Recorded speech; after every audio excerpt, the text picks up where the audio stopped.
और आज हमारे साथ हमारे स्टूडियो में मौजूद हैं हम प्रवक्ता अमरेंद्र कुमार त्रिपाठी। सबसे पहले तो आपका बहुत बहुत स्वागत है हमारे स्टूडियो में। धन्यवाद जी। जैसे कि अभी फिलहाल किसान आंदोलन काफी बड़ा मुद्दा बना हुआ है और सभी इसको लेकर सभी तरह की चर्चाएं कर रही हैं। हम आपसे जानना चाहेंगे किसान आंदोलन को आप कितना समर्थन देते हैं? देखिए, किसान का जो आंदोलन है जी। वह आंदोलन को जो राजनीतिक रूप दिया जा रहा है और विपक्ष इसको मुद्दे से लोगों को भटका रही है, यह उचित नहीं है। किसान की समस्या और किसानों की समस्या का निदान करना सरकार का कार्य है और किसान अगर सरकार के पास जाएंगे, हमारा देश कृषि प्रधान देश है और किसानों के हित के लिए सरकार निरंतर प्रयासरत है और उनकी समस्या का निदान करना सरकार का परम कर्तव्य है। लेकिन इसमें जो राजनीति हो रही है यह उचित नहीं है। उनकी मुद्दे को लेकर सरकार पूर्ण रूपेण गंभीर है। बिल्कुल, लेकिन यहाँ पर आप मुद्दे की बात कर रहे हैं, राजनीति की बात कर रहे हैं कि विपक्ष राजनीति कर रही है, तो किस तरह की राजनीति कर रही है? कौन कौन से इसमें मुद्दे आते हैं, आप उन्हें हमारे दर्शकों को समझाएं। मुद्दे अनेक हैं। मुद्दे जो भी हैं उस मुद्दे पर किसान की जो बातें हैं वह बातें के पीछे जो राजनीति करने वाले लोग हैं, जैसे आपको बिहार में देखिए राजद, रालोसपा, केंद्र में अहम भूमिका में राहुल गांधी जी हैं, कांग्रेस पार्टी है। तो ये जो किसानों का जो मांग है उस मांग को दूसरे रूप में ले जाकर आंदोलन का रूप देकर अपनी राजनीतिक रोटी सेकने के लिए जो बातें चल रही हैं उस बात को अगर पूरा करने के लिए सरकार से वार्ता करना होगा। सरकार की बातों को सरकार सुनने के लिए तैयार है, किसान सुनने के लिए तैयार नहीं। क्यों? इसलिए कि उनको भड़काया जा रहा है। उनको 26 जनवरी के आप देखिए किस तरह से पूरे देश में नहीं पूरे विश्व में भारत की क्या छवि हुई। किसान, आपको लगता है कि किसान इस तरह का उपद्रव कर सकता है? वही हमारा सवाल है कि यहाँ पर किसानों को घसीटा जा रहा है या फिर वाकई में वो किसान है? यह भी मुद्दा बना हुआ है कि वाकई में जो झंडे का अपमान किया गया है किसानों के द्वारा किया गया है या फिर विपक्ष का कोई हाथ है? ये कहने की बात है। ये तो जाहिर सी बात है कि किसान जो भारतीय किसान है, मूल रूप से वो किसान जमीन और उस जगह से जुड़े हुए हैं। वो खेती कर पूरे हिंदुस्तान के ही नहीं दूसरे देशों में भी अपने मेहनत से उपजा हुआ अनाज देने का काम कर रहे हैं। लोगों को जीवन में स्वस्थता की लिए पूरी व्यवस्था दे रहे हैं। आपको क्या लगता है वो जाकर अपने राष्ट्र का अपमान करने के लिए इस तरह का वो कार्य करेंगे? कहीं नहीं। ये पर्दे के पीछे विपक्षी साजिश है सरकार को बदनाम करने के लिए। किसानों की समस्या और बढ़ती जाए, समस्या निदान ना हो, इस तरह का व्यवस्था वो लोग चाहते हैं। और तथाकथित कुछ किसान संगठन उनसे मिले हुए हैं और किसानों को जो मूलभूत समस्या है उसका समाधान ना हो इसके लिए लगे हुए हैं। वो सिर्फ अपनी राजनीति कर रहे हैं। किसानों की राजनीति, किसानों की समस्या से उनका कोई लेना देना नहीं है, दूर दूर तक लेना देना नहीं तो यह घटना होता ही नहीं जो शर्मनाक घटना हुई। जी, यहाँ पर घटना शर्मनाक जिस तरह से हुई है ये बात बिल्कुल सही है, लेकिन लगातार यहाँ पर सवाल उठता है कि जो वहाँ पर पुलिस की भी पिटाई की जा रही है, पुलिस के साथ खून खराबा किया जा रहा है, वहाँ पर भी किसानों को ही घसीटा जा रहा है और लगातार मांग किया जा रहा है कि केंद्र सरकार आखिर कर क्या रही है, इसके खिलाफ कोई कार्यवाही करे। आप एक चीज देखिए, सीधा उदाहरण है। जो किसान आंदोलन कर रहे हैं सरकार उनके लिए सकारात्मक है। सरकार कभी नहीं चाहती है कि उनके अपने लोग जो सिंचाई कर अपने परिवार के साथ पूरे देश के लिए अन्न जाने का जो काम कर रहे हैं उन पर किसी प्रकार का कोई तरह का उनकी समस्या ना हो। आंदोलन हो रहा है, उनका मांग हो रहा है, वो हो रहा है, उचित है या अनुचित है, लेकिन सरकार को यह क्लियर है कि वो आंदोलन को रोक भी नहीं रही है। उनकी मांग हो, लेकिन राजनीति हो रहा है।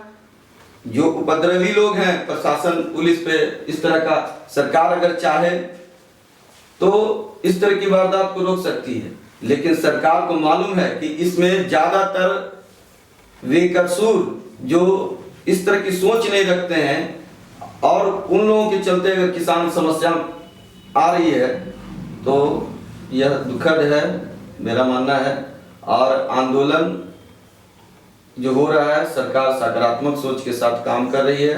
किसान को भी, जो वास्तविक किसान हैं, वो सरकार से अगर ढंग से राजनीति छोड़कर अगर बात करेंगे तो सरकार हर बिंदु पर उनसे बात करने के लिए तैयार है। बिल्कुल। हमारा आपसे अगला सवाल ये है कि जिस तरह से उपेंद्र कुशवाहा किसानों के समर्थन में आगे आए हैं और उन्होंने केंद्र सरकार से सवाल किया है कि आखिर नए कृषि बिल के लागू नहीं होने से क्या नुकसान होगा, तो क्या लगता है यह सवाल कितना सही है? देखिए, उपेंद्र कुशवाहा जी का जो सवाल है वो सरकार में रहे, सरकार में रहते कुछ नहीं किए, जिस मंत्रालय का उन्होंने मंत्री थे उसी पे वो सवाल उठाते रहे, तो उनके सवाल का जवाब तो इस बार बिहार की जनता ने उन्हें दे दिया।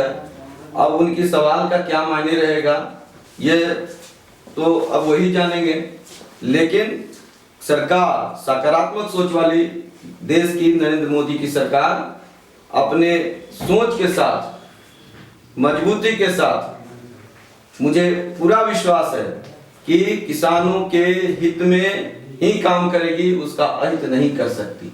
लेकिन राजनीति हो रहा है तो किसानों को भी पर्दे के पीछे जो राजनीति हो रही है उसको समझने की जरूरत है। बिल्कुल बिल्कुल सही कहा आपने। यहाँ पर राजनीति की बातें कर रहे हैं तो बात करते हैं तेजस्वी यादव की। जिस तरह से पहले जदयू ने मानव श्रृंखला बनाया और उन्होंने जिस तरह से दर्शाया कि बिहार जो है, पूरा बिहार की जनता जदयू के साथ है, अब राजद भी वही कर रही है, राजद का भी करना है, जैसे कि कल उनका भी मानव श्रृंखला होने वाला है। तो क्या लगता है, जिस तरह से जदयू का मानव श्रृंखला को सही बताया गया, सफल बताया गया, जदयू के बाद राजद के मानव श्रृंखला कितना सफल होगा? देखिए, नीतीश कुमार जी जो बिहार के मुख्यमंत्री हैं, वह काम करने वाले व्यक्ति हैं, और काम करने वाला व्यक्ति अपने कर्म के बदौलत जनता से एकजुट होने की बात को जब किया करते थे, या मानव श्रृंखला का जब उन्होंने विचार रखा, तो आरजेडी के ही लोग इसे ढोंग, पाखंड, नाना प्रकार के बातों को पब्लिक में बोला करते थे। हमें खुशी है कि कम से कम छोटा होने के बाद भी, अनुभव कम होने के बाद भी तेजस्वी यादव जी को अपने से बड़े अनुभवी बिहार के मुख्यमंत्री श्री नीतीश कुमार जी के पद चिन्हों पर चलने का अगर उन्होंने शुरुआत किया है तो अच्छी सोच है। कम से कम एक समय मानव श्रृंखला का खिलाफत करने वाले आरजेडी के लोग नीतीश कुमार के बताए रास्ते पर मानव श्रृंखला से जुट की ओर अग्रसर हैं, तो ठीक है। लेकिन मेरा मानना है कि यह जो उनकी जो मानव श्रृंखला है, यह सिर्फ अपने लोगों को एक साथ जोड़े रखने के लिए और अपनी शक्ति की प्रदर्शन के लिए, इसलिए कि उन्होंने काम तो किया नहीं। बिहार में जब भी समस्याएं हुई, चाहे जिस तरह से हो, लेकिन विपक्ष तो कहीं दिखता नहीं है। तो विपक्ष जब दिखता नहीं है तो जनता में भी है कि उसका अस्तित्व कहाँ है।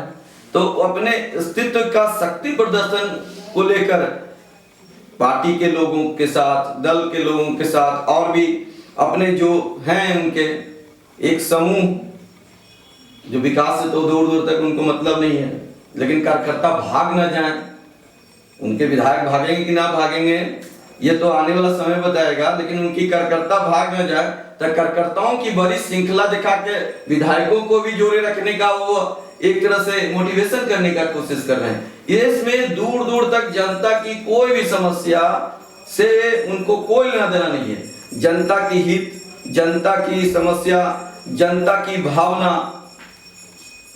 कहीं नहीं है। और ये महानव श्रृंखला कितना सफल होगा ये आने वाला समय तो कल ही आपको पता चल जाएगा। बिल्कुल बिल्कुल, जैसा कि आपने कहा कि उनके कार्यकर्ता भाग गए हैं, उनके समर्थक जो है उनसे दूर हो गए हैं। हाल ही में हमने सुना था कि राजद पार्टी से कई विधायक जो है हटकर बीजेपी ज्वाइन कर लिया, जदयू ज्वाइन कर लिया। इस पर कुछ कहना चाहेंगे? वही तो कहा हमने कि देर ही सही नीतीश कुमार जी के मानव श्रृंखला के पद चिन्हों पर, यानी कि काम करना अब होगा तभी लोग उनके साथ रहेंगे। तो ये समझ आने लगा, देर आए दुरुस्त आए, कम से कम समझ तो आई कि नीतीश कुमार जी के पद चिन्हों पर जब तक आप जमीनी स्तर पे काम नहीं करेंगे तब तक लोग जुट नहीं सकते हैं। पूरे बिहार में कोने कोने तक लोगों की जन भावना, जन समस्याओं का निदान करके ही नीतीश कुमार आज मुख्यमंत्री हैं। और आप क्या कर रहे हैं? सही ढंग से विपक्ष का भूमिका भी नहीं निभा पा रहे हैं। जब जरूरत पड़ती है बाहर चले जाते हैं। बिल्कुल, अब यहाँ पर आपने जैसा कि कहा है कि जब जरूरत पड़ती है वो बाहर चले जाते हैं। तेजस्वी यादव अक्सर बिहार से बाहर ही रहते हैं, तो क्या लगता है आपको कि बिहार से बाहर रहते हैं और जैसे ही बिहार में आते हैं तो वो इस तरह के कार्य करते हैं, जैसे आंदोलन हो गया, अभी मानव श्रृंखला करने वाले हैं, तो बाहर जाकर क्या वो इसकी प्लानिंग करते हैं? देखिए, उनको बिहार को उन्होंने इंटरटेन सेंटर बना रखा है। जब मन करे तब बिहार जाओ और लोगों को कुछ सबूखा छोड़ दो, कार्यकर्ता मोटिवेट रहे और उसके बाद हम अपना अंडरग्राउंड हो जाते हैं। मान लीजिए किस दृष्टिकोण से वो अंडरग्राउंड होते हैं, कहाँ जाते हैं, तो तेजस्वी जी हों, राहुल जी हों और भी जी हैं, तो अभी लोगों को बाहर जाने का उम्र भी है, लेकिन बिहार की समस्या का निदान कौन करेगा? आप उप मुख्यमंत्री रहे हैं, पूर्व मुख्यमंत्री के परिवार से हैं, उनके पुत्र हैं और भागे चलेंगे तो बिहार की जनता अभी तो नीतीश कुमार जी के साथ है, फिर जो काम करने वाला होगा उस व्यक्ति के साथ रहेगा, जो काम करेगा उसी के साथ जनता रहेगी। पहली वाली बात नहीं है कि गोल मोल बात करके, मतविनिमय करके, लोगों को ठग कर, समझा कर, जाति पाति ये वो दिस दैट होता था, अब नहीं होने वाला है। नीतीश कुमार जी ने अपने कार्यों से ये आंखें खोल दी हैं लोगों को, जो काम करेगा वही राज करेगा। और जब काम ही नहीं करेंगे तो फिर जनता के पास आप कितना भी बातें रखेंगे, जनता आपकी बातों को सुनने वाली नहीं सुनेगी। बिल्कुल सही कहा आपने, लेकिन जिस तरह से आपने जनता की बात की है, लगातार तेजस्वी यादव का यही कहना है कि जनता उनके साथ है, क्योंकि चुनाव में भी उन्होंने अच्छा प्रदर्शन किया था, लेकिन उसके बाद उन्हीं के कार्यकर्ता उनको छोड़कर जाने लगे, क्योंकि उनका यही मानना था कि कार्यकर्ता उनसे जुड़े हुए हैं क्योंकि जनता साथ दे रही है। लेकिन आपका कहना है कि जनता उनके साथ नहीं है और कल वो मानव श्रृंखला इसी के लिए कर रहे हैं कि जनता उनके साथ है या नहीं है ये दर्शाना चाहते हैं। तो क्या लगता है उनको जो जनता पर जो विश्वास है वो विश्वास कायम रहेगा? जनता का कभी उनको समर्थन मिला ही नहीं। जनता का समर्थन मिला रहता तो वो सरकार में रहते। हमारे पार्टी के राष्ट्रीय अध्यक्ष बिहार के पूर्व मुख्यमंत्री श्री जीतन राम मांझी जी का एक लंबा अनुभव भी रहा है और वो लंबे समय से राजनीति में रहे हैं और लालू यादव जेल में हैं और इतने बड़े अनुभवी अभिभावक उनको जब मिला तेजस्वी जी का के साथ काम करने के लिए, वो मांझी जी ने इतना कहा कि कोऑर्डिनेशन कमेटी हो या और भी चीजें हों, लेकिन जब अहम आता है ना तो आदमी का विनाश हो जाता है। जब अपने अभिभावक, अपने बुजुर्गों की कोई बात नहीं मानता है ना, तो भारत है, अगर आप अपने से जुड़े हुए लोगों को, अपने लोगों को या अभिभावकों को जब सम्मान ना करेंगे तो आपका विनाश तय है। तो जब सीखने के लिए ही आपको नहीं है तो आप जनता के लिए क्या करेंगे?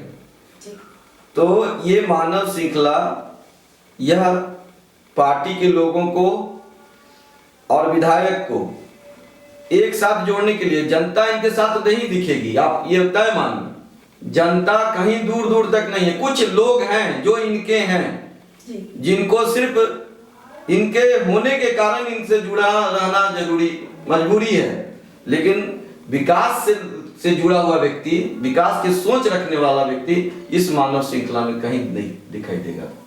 जी, बहुत बहुत धन्यवाद, आप हमारे स्टूडियो में आए, अपना कीमती वक्त दिया और हमारे दर्शकों को भी राजनीति के बारे में जो जानकारी दी उसके लिए बहुत बहुत धन्यवाद। कल मानव श्रृंखला है, वो सफल होगा या नहीं इस पे आगे चर्चा करेंगे, लेकिन फिलहाल हमें दीजिए इजाजत और आप देखते रहिए न्यूज़ प्लस लाइव।